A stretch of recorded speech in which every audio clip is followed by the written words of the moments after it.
Predsjednik Skupštine Ranko Krivokapić međutim smatra da priliv novih investicija, posebno na jugu Crne Gore, utiče na porast korupcije i na državnom i na lokalnom nivou. Predsjednik parlamenta pozvao policiju da odlučnije rješava taj globalni problem.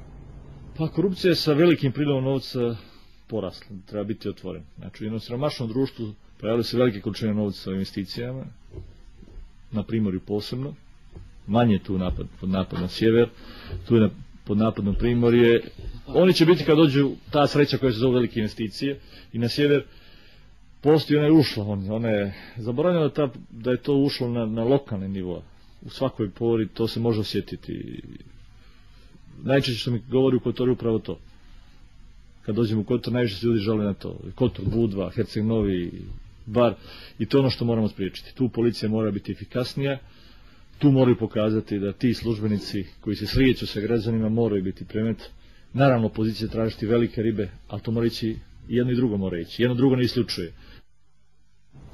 Za Crnu Goru je važnije da postoji saglasnost o održivosti njenog razvoja nego da li će opstati vladajuća koalicija, kazao je predsjednik Crnogorskog parlamenta Ranko Krivokapić. On očekuje da će Crna Gora do kraja godine podnijeti aplikaciju za članstvo u Evropskoj uniji.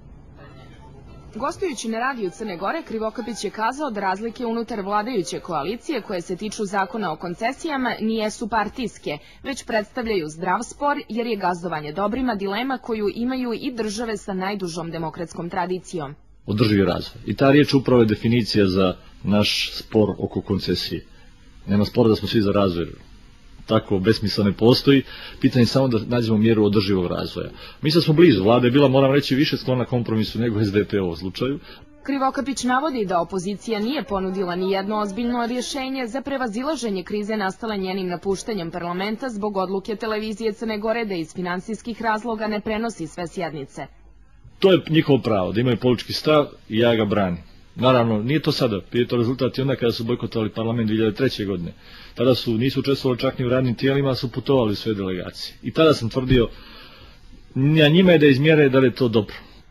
U maloj državi važno je ojačati nacionalni servis, tvrdi Krivokapić, a prvi kanal javnog servisa ne treba okupirati prenosom skupštinskih zasjedanja.